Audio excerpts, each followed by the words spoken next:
Hello students, hi, welcome back to my channel learning with Divya. कैसे हैं आप सब। आज का टॉपिक है स्टूडेंट्स होम मैनेजमेंट से, गृह प्रबंध से संबंधित कुछ महत्वपूर्ण प्रश्न उत्तर को आज हम यहाँ देखेंगे। मैंने जो भी लेटेस्ट आपको सीरीज कराई है जहाँ पर मैंने आपको प्रोसेस ऑफ होम मैनेजमेंट पढ़ाया, मैंने आपको होम मैनेजमेंट की जो प्रोसेस है, जो प्रक्रिया है जिसमें हम योजना बनाते हैं, फिर हम उसको नियोजन करते हैं, मतलब उसका आयोजन करते हैं, मतलब संगठन करते हैं, ऑर्गेनाइजिंग करते हैं, है ना, प्लानिंग, कंट्रोलिंग, देन इवैल्यूएशन या प्लानिंग, ऑर्गेनाइजिंग, कंट्रोलिंग, फिर इवैल्यूएशन, जो 4 स्टेप्स हैं मेन, उनके बारे में समझाया। लेकिन उसमें से मैंने केवल आपको 3 स्टेप्स को अच्छे से समझाया है, डिटेल से समझाया है। क्लियर। तो वहीं से कुछ क्वेश्चन आंसर्स को मैंने आज उठाया है और कुछ आपके होम मैनेजमेंट के जो मीनिंग क्या है, उसकी डेफिनेशंस हैं इंपॉर्टेंट वहां से उठाया है। तो चलिए स्टार्ट कर लेते हैं स्टूडेंट। आप लोग लाइव चैट में मेरे साथ ज्वाइन कर लीजिए। अगर आपने चैनल को सब्सक्राइब नहीं किया है तो सब्सक्राइब कर दीजिए, लाइक एंड शेयर कर दीजिए। Thank you so much. आप सभी का बहुत बहुत स्वागत है। Let's start the topic. Now the first question is, पहला क्वेश्चन बताइए आप लोग, प्रबंध की जो प्रक्रिया है या जो प्रोसेस है मैनेजमेंट की, उसका प्रथम चरण, फर्स्ट स्टेप क्या है। आंसर करेंगे सभी बच्चे तेजी के साथ। Give me a second. अब आंसर कीजिए। नियंत्रण मतलब है कंट्रोलिंग, ठीक है।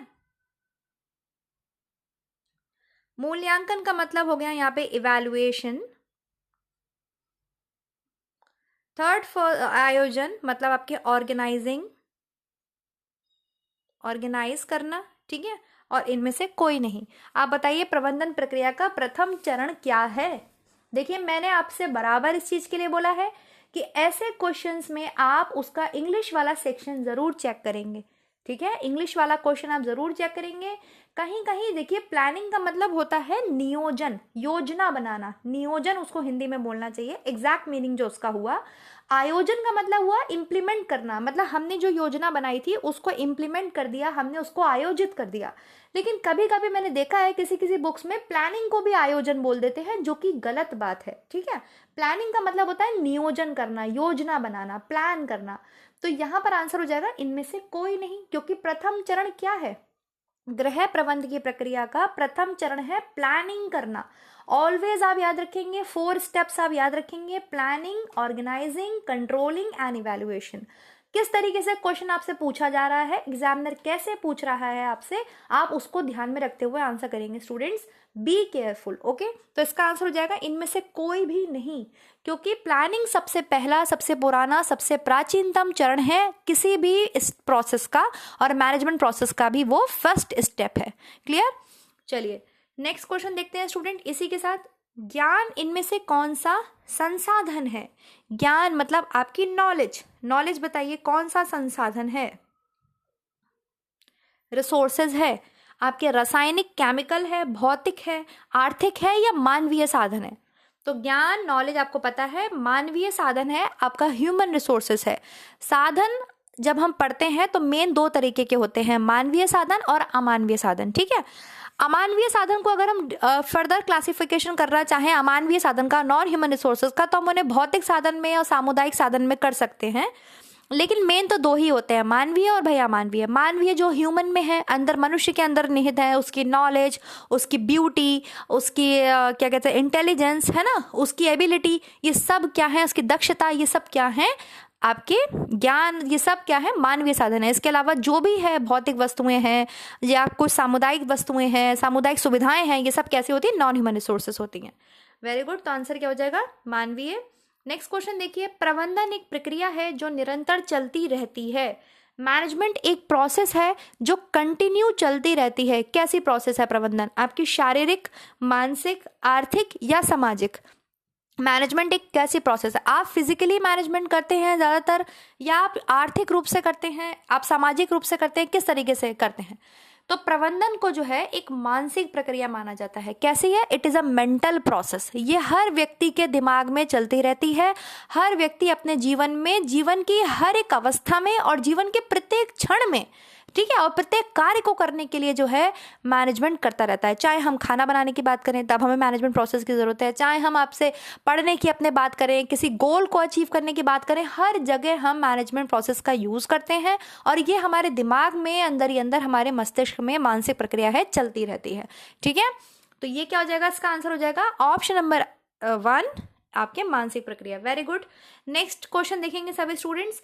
यह प्रबंधन प्रक्रिया का अंतिम चरण है, अर्थात लास्ट आपके स्टेप है, लास्ट प्रोसेस है। बताइए, यह हम बोले लास्ट स्टेप है तो क्या होगा? जल्दी से आंसर करेंगे सभी बच्चे तेजी के साथ। सिंपल सिंपल क्वेश्चंस हैं लेकिन आपके एग्जाम से बेस्ड है, और दूसरी चीज फैक्चुअल है। बताइए,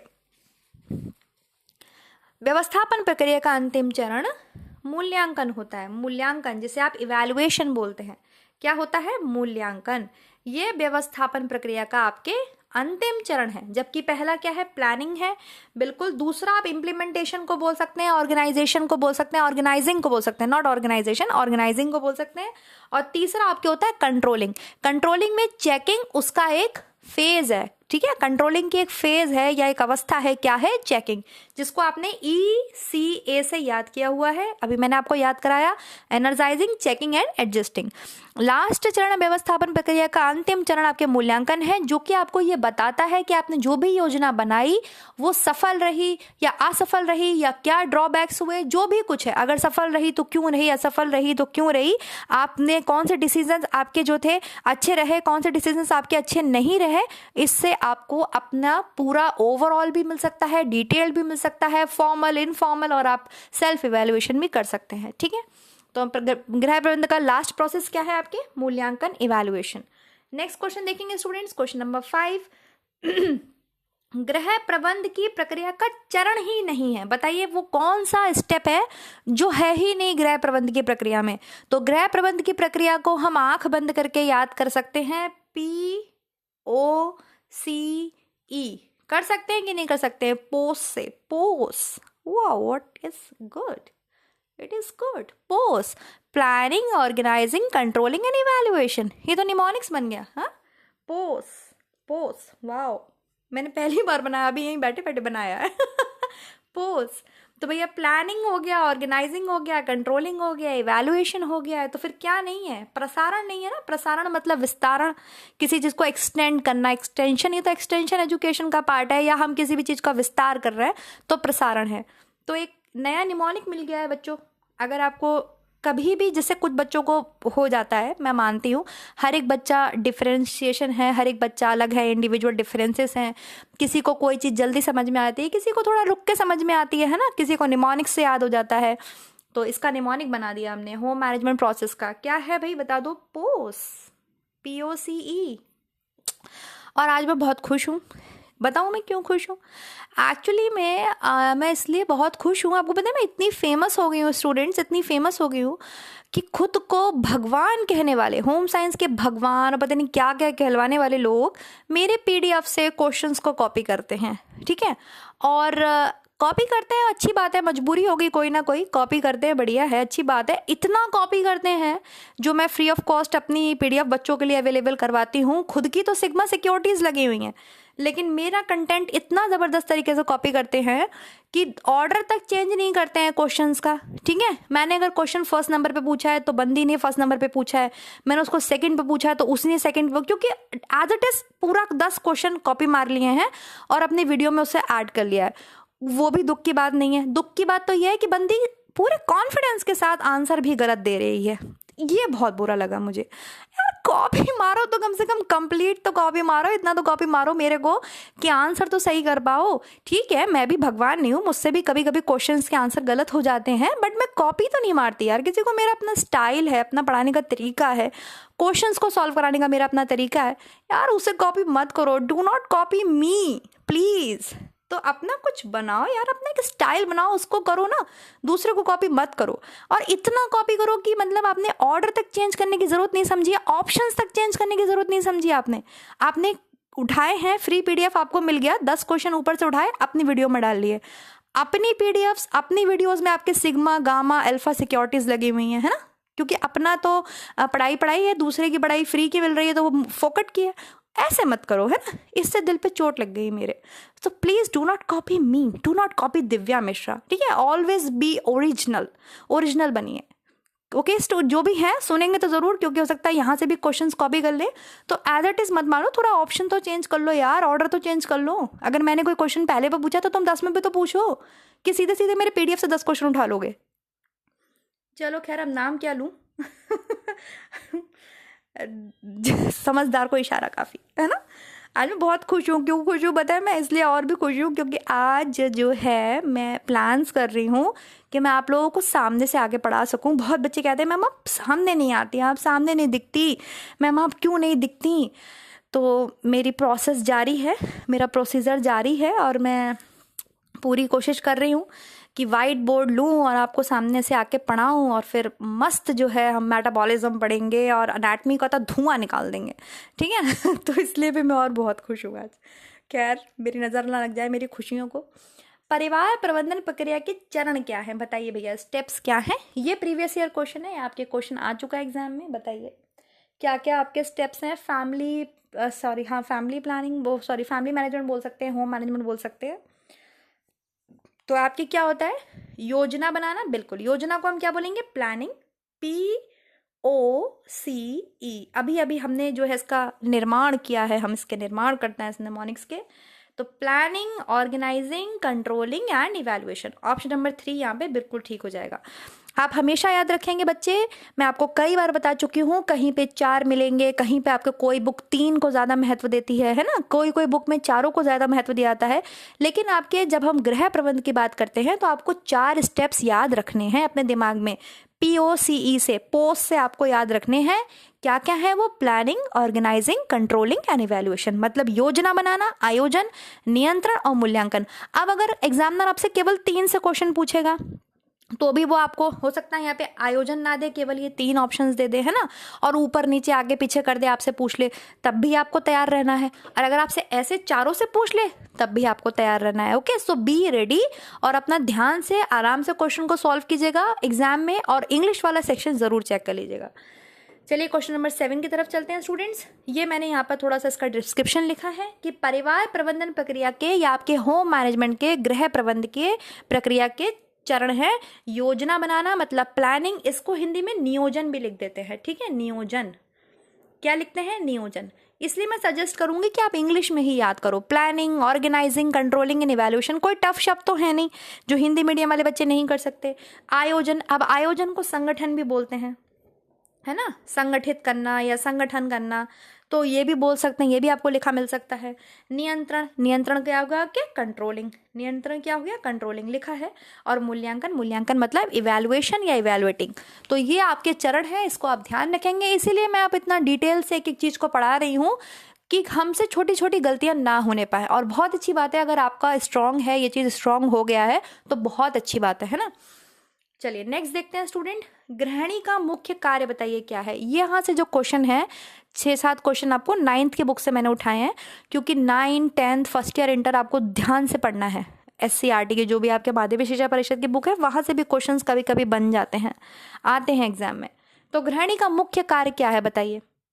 खाना बनाए, घर की सफाई करे, कपड़े धोए, कपड़े सिले, या गृह कार्यों को व्यवस्थित करने में सभी सदस्यों का सहयोग प्राप्त करे। कि केवल उसी को सारा काम करने देना चाहिए, उसको भी तो हेल्प की जरूरत है।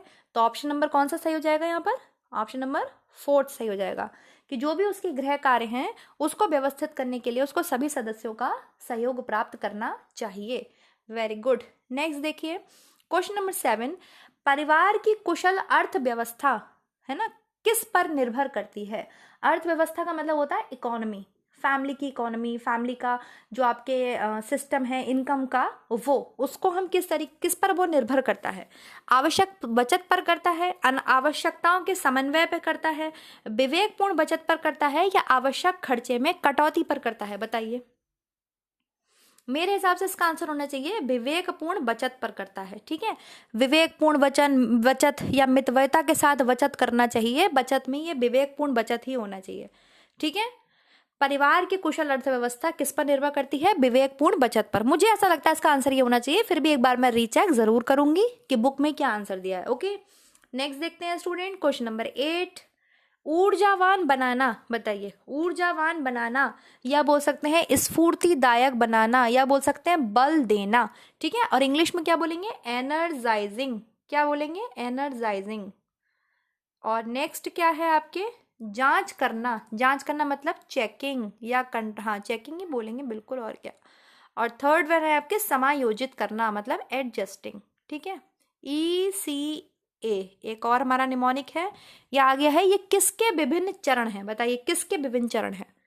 ये ऊर्जावान बनाना, जांच करना, समायोजित करना, मतलब energising, controlling, energising, checking and adjusting. ECA energising, checking and adjusting, ये किसके चरण हैं बताइए। या बोल सकती हूँ मैं किसकी किसकी आपके अवस्थाएं हैं, ठीक है। वैसे तो अवस्था ही लिखना चाहिए क्योंकि फेजेस पूछे जाते हैं। किसके फेजेस हैं ये, तो ये आपके कंट्रोलिंग स्टेप के फेजेस हैं। किसके फेजेस हैं, कंट्रोलिंग स्टेप्स के फेजेस हैं। कौन से आपके कंट्रोलिंग स्टेप के फेजेस हैं, कंट्रोलिंग कौन सा, अगर हम 4 की बात करें तो किस नंबर पे आएगा, तीसरे नंबर पे आएगा। सबसे पहले क्या आएगा, प्लानिंग, फिर ऑर्गेनाइजिंग, फिर कंट्रोलिंग और फिर इवैल्यूएशन। तो कंट्रोलिंग तीसरे पे आएगा आपके, अगर हम 4 की बात कर रहे हैं, और अगर हम 3 में बात करेंगे तो वो दूसरे नंबर पे आएगा, ठीक है।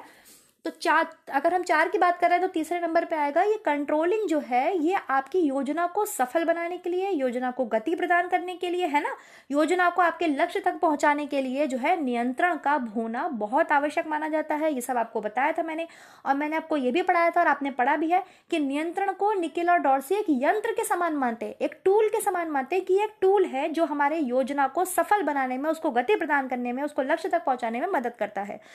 इस कंट्रोलिंग की 3 फेजेस हैं, ठीक है, 3 अवस्थाएं जो कि ग्रॉस क्रेंडल ने दी हैं। ये बात आप ध्यान रखेंगे, निकेल डॉर्सी ने नहीं दी है वो अवस्थाएं, ग्रॉस और क्रेंडल ने दी है। मैंने अभी आपको जस्ट ये चीजें पढ़ाई हैं, PDF आपको मैंने टेलीग्राम पर शेयर कर दिया है, आप आराम से पढ़िए उसमें से। ग्रॉस और क्रेंडल ने कंट्रोलिंग की 3 अवस्थाएं बताई हैं। वो कौन कौन सी हैं, वो है आपके एनर्जाइजिंग, उसको बल देना, स्फूर्तिदायक, या आप बोल सकते हैं क्रियाशील बनाना, ऊर्जावान बनाना।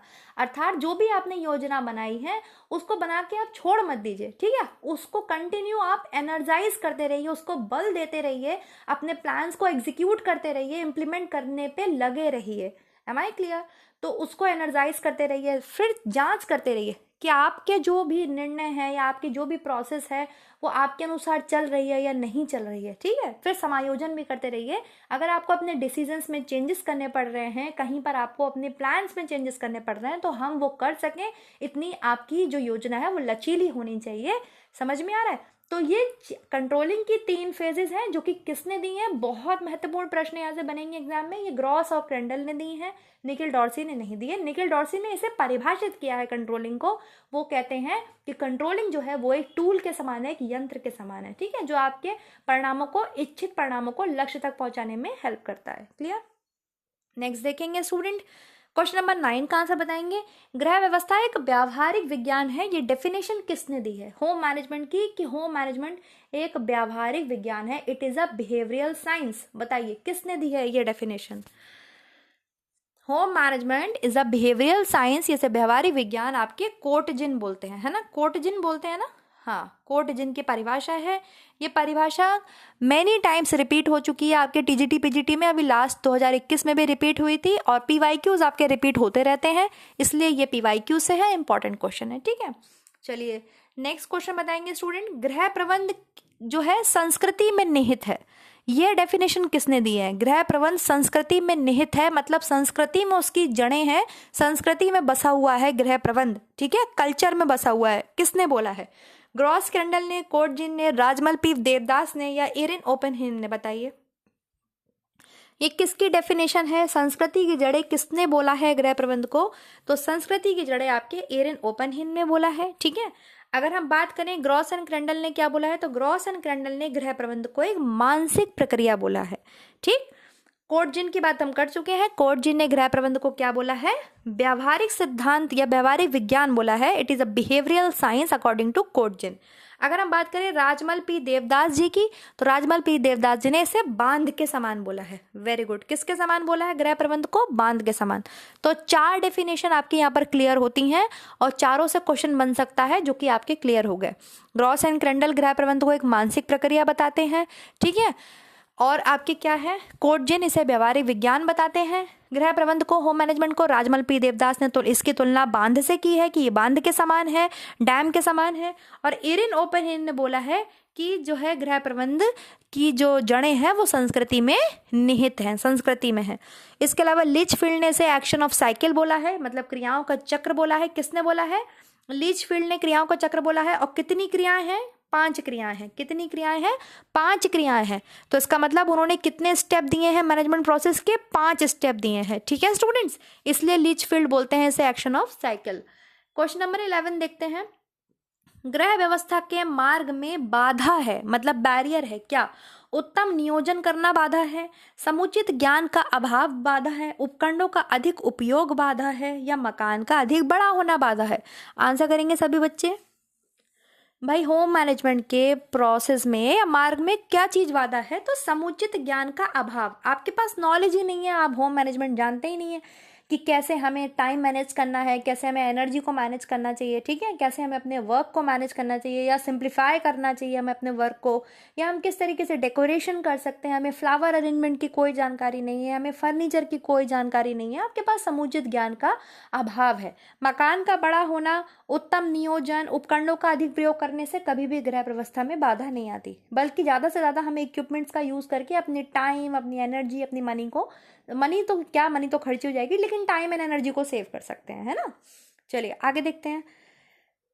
उत्तम गृह व्यवस्था के लिए आवश्यक है क्या? आंसर करेंगे सभी बच्चे क्वेश्चन नंबर 12 का।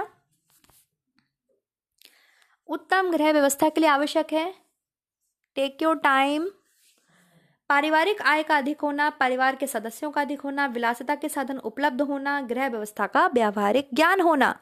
तो उत्तम गृह व्यवस्था मतलब अच्छी होम मैनेजमेंट प्रोसेस के लिए या होम मैनेजमेंट के लिए आपके पास गृह व्यवस्था का व्यावहारिक ज्ञान होना आवश्यक है। गृह व्यवस्था का व्यावहारिक ज्ञान होना आवश्यक है। Very good.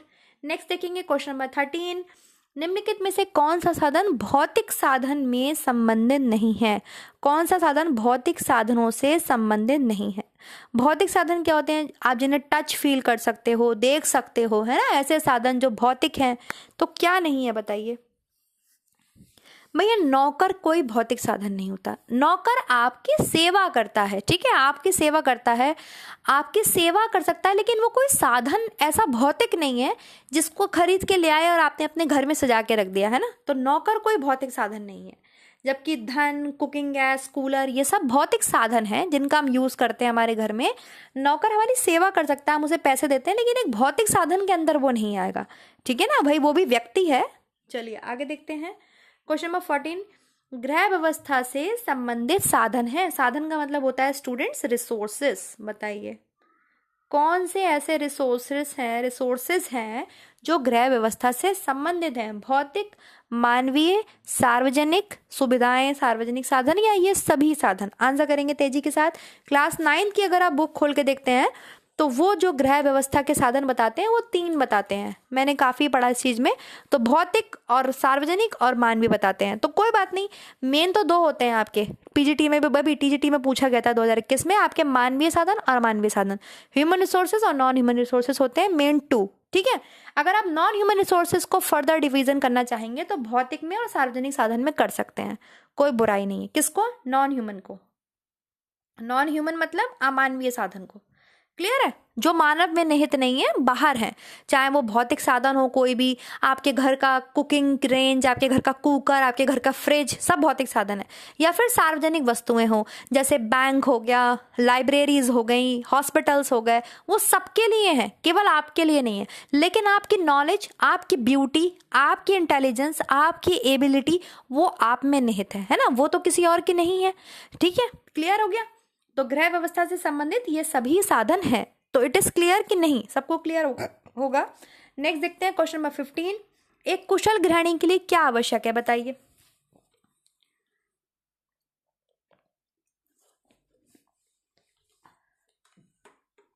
पाक विज्ञान का उचित ज्ञान, बच्चों के पालन पोषण का ज्ञान होना चाहिए, उसे समस्त गृह कार्यों का ज्ञान होना चाहिए, प्राथमिक चिकित्सा का ज्ञान होना चाहिए।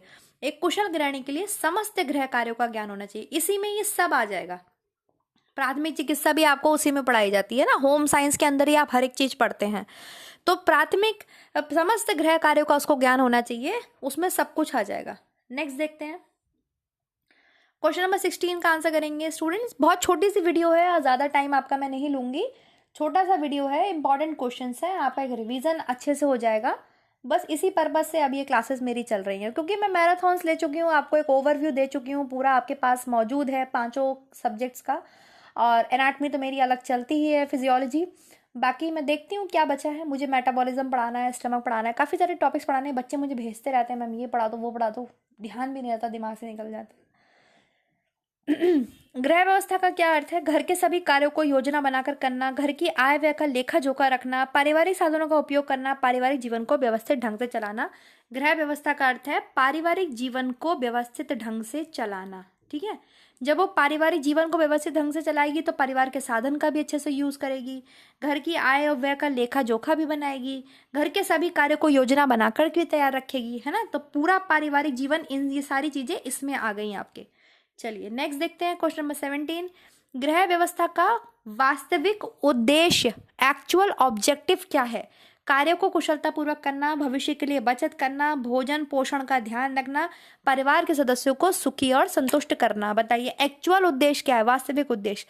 तो जब हम आपके जो है गृह व्यवस्था के वास्तविक उद्देश्य पढ़ते हैं तो मुख्य 3 उद्देश्य होते हैं। ठीक है, उसमें एक तो है आपका आय और व्यय का संतुलन बना के रखना, दूसरा एक और है, और तीसरा आपके परिवार के सदस्यों को सुखी एवं संतुष्ट करना। गृह व्यवस्था के अगर हम उद्देश्यों की बात करते हैं तो गृह व्यवस्था के आपके मेन 3 उद्देश्य होते हैं। घर के विभिन्न कार्यों को कुशलतापूर्वक भी करना है, घर की आय व्यय में संतुलन भी करना है, परिवार के सभी सदस्यों का स्वास्थ्य, सभी सुखी रहे, प्रसन्न हो, संतुष्ट हो, ये इसके मुख्य उद्देश्यों में आता है। तो सबसे मुख्य उद्देश्य आपका यही है कि परिवार का सदस्य, आप गृहिणी है, घर में ऐसे काम कर रही है, भले ही वो कार्य में कितनी भी कुशल है, उसको आय व्यय का संतुलन भी स्थापित करना आता है, लेकिन उसके परिवार के सदस्य उससे सुखी नहीं है, या परिवार के सदस्यों का स्वास्थ्य सही नहीं रह रहा है, ठीक है, प्रसन्न नहीं है, संतुष्ट नहीं हो पा रहे हैं, तो फिर कोई फायदा नहीं है ना उसके होम मैनेजमेंट का, होम साइंस के जानने का। तो परिवार पहले संतुष्ट होना चाहिए, सुखी होना चाहिए। तो आपके मेन 3 उद्देश्य हो जाते हैं, जिसमें सबसे ज्यादा इंपॉर्टेंट हो जाता है फैमिली के सदस्यों को सुखी एवं संतुष्ट करना। चलिए नेक्स्ट देखते हैं।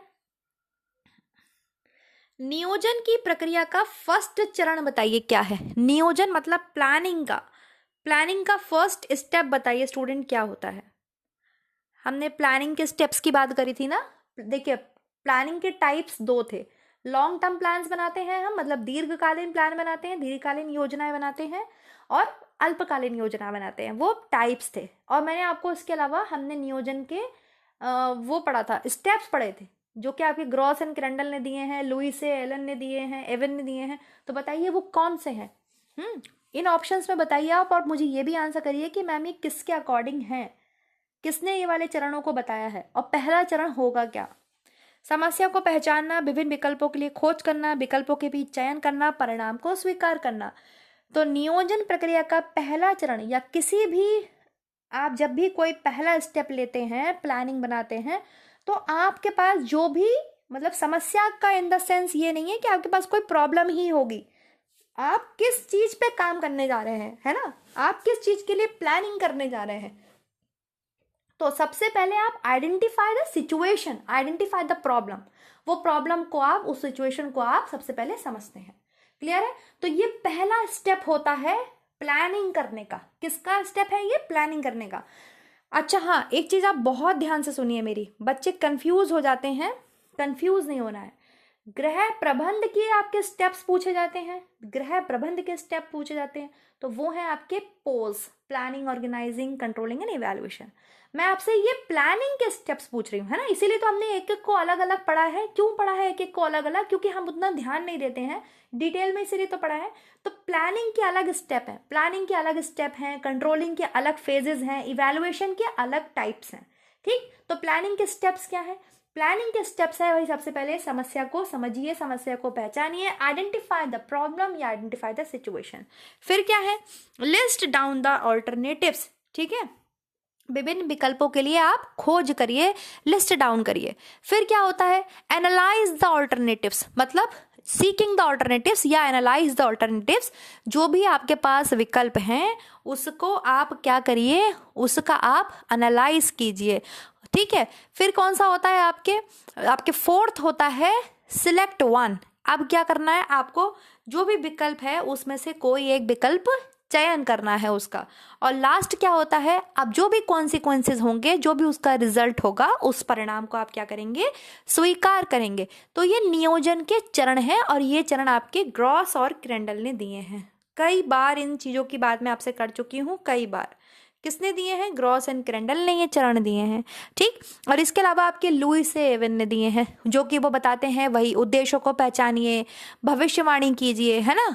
तो वो आपके जो हैं वो लुईस एवन के हैं। उन्होंने 7 चरण दिए हैं, ग्रॉस एंड क्रेंडल ने 5 चरण दिए हैं। क्लियर। नेक्स्ट देखिए, ये नियोजन की बात करी है मैंने, प्लानिंग स्टेप की। आगे देखिए, ये देखो क्वेश्चन है स्टूडेंट, ये आपसे पूछा जा चुका है, ठीक है। ये मैंने बुक से लिया है, ये डेफिनेशन है, बताइए प्लानिंग की डेफिनेशन है। सब आंसर करेंगे किसने दी है। योजना में, थोड़ा और जूम कर लेती हूँ, आई होप अब आपको दिखाई दे रहा होगा। अब देखिए, दिखाई दे रहा है। 19 नंबर का क्वेश्चन है ये। योजना में व्यक्तिगत उद्देश्य निर्णयों की श्रृंखला होती है जो कि एक दूसरे पर निर्भर होते हैं। योजना में प्लानिंग की डेफिनेशन है ये, उसमें व्यक्तिगत उद्देश्य होते हैं, निर्णयों की एक श्रृंखला होती है और ये दोनों एक दूसरे के ऊपर निर्भर होते हैं।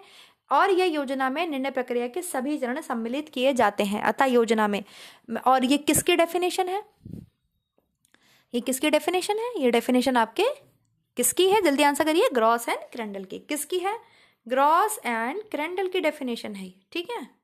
ये डेफिनेशन उनकी, और देखिए साफ साफ वो बोलते हैं योजना में निर्णय प्रक्रिया के सभी चरण सम्मिलित किए जाते हैं। तो मैंने आपको ये चीज बताई है ना, जो इलासा से मैंने आपको याद कराया है कि प्लानिंग के भी वही चरण हैं, और आपके हम जो बात करते हैं डिसीजन मेकिंग के, तो डिसीजन मेकिंग के भी वही 5 चरण हैं, निर्णय प्रक्रिया के भी वही 5 चरण हैं। सबसे पहले समस्या को पहचानना या परिभाषित करना, फिर जितने भी विकल्प हैं उनको अपने सामने रख देना, उनको लिख लेना, रख देना, फिर उन सभी विकल्पों को एनालाइज करना, सीकिंग करना, ऑल्टरनेट करना, ठीक है, एनालाइज करना, फिर उनमें से किसी एक उत्तम विकल्प को चुनना, और फिर आपके होता है जो भी परिणाम होगा उसको स्वीकार करना। ये दोनों ही स्टेप सेम है प्लानिंग के भी और किसके? डिसीजन मेकिंग के। और ये दोनों दिए किसने हैं? ये ग्रॉस एंड क्रेंडल ने दिए हैं, और ये डेफिनेशन भी आपकी ग्रॉस एंड क्रेंडल की है। ये क्वेश्चन आपसे एग्जाम में पूछा जा चुका है। क्लियर है स्टूडेंट? ये डेफिनेशन पूछी जा चुकी है, प्लानिंग की डेफिनेशन है ये योजना की, जिसे आप नियोजन भी बोलते हैं हिंदी में। आज की वीडियो का लास्ट क्वेश्चन है स्टूडेंट्स, बताइए मूल्यांकन का उद्देश्य क्या है? व्हाट इज द ऑब्जेक्ट या ऑब्जेक्टिव ऑफ इवैल्यूएशन? इवैल्यूएशन का ऑब्जेक्टिव बताइए क्या है? कार्य जल्दी समाप्त हो जाए, कार्य देरी से समाप्त हो, गृहिणी को कार्य का ज्ञान हो जाए, कार्य प्रभावशाली ढंग से हो, सफलतापूर्वक हो। ऑब्वियसली आपको देख के आंसर सही आप बता सकते हैं कि भाई कार्य प्रभावशाली ढंग से हो और सफलतापूर्वक हो, यही मूल्यांकन का मुख्य उद्देश्य होता है। ना कि ये कि कार्य मेरा जल्दी हो जाए, कार्य मेरा जल्दी खत्म हो जाए, कार्य प्रभावशाली ढंग से हो, ठीक है। जो मैंने योजना बनाई थी वो मेरी सफल ही होनी चाहिए, असफल ना हो, यही आपके मूल्यांकन का उद्देश्य है। सो स्टूडेंट्स, खत्म करते हैं आज का ये इतना छोटा सा ही क्लास था। ज़्यादा क्वेश्चंस नहीं थे, क्योंकि पर्टिकुलर टॉपिक से क्वेश्चन बनाने थे तो मैं कितने बना पाती, मैंने इतने ही क्वेश्चंस को ढूंढ के आप लोगों के लिए बनाया है। आई होप ये वीडियो आपको पसंद आया होगा। डेफिनेटली आप लोग को लाइक, सब्सक्राइब, शेयर करके ज़रूर बताइएगा। Thank you so much guys, always support women empowerment, और अपना अपना ध्यान रखिए। और इसके साथ में क्या करना है आपको, थोड़ा सा वेट कीजिए। मैं पूरी कोशिश कर रही हूँ कि मैं आपको सामने से आगे पढ़ा पाऊँ। जिन बच्चों का बहुत मन है कि मैम सामने आगे पढ़ाओ, तो मैं कोशिश करूँगी। ओके, चलिए मिलते हैं फिर नेक्स्ट वीडियो में नेक्स्ट टॉपिक के साथ। तब तक अपना ध्यान रखिए। Bye bye students.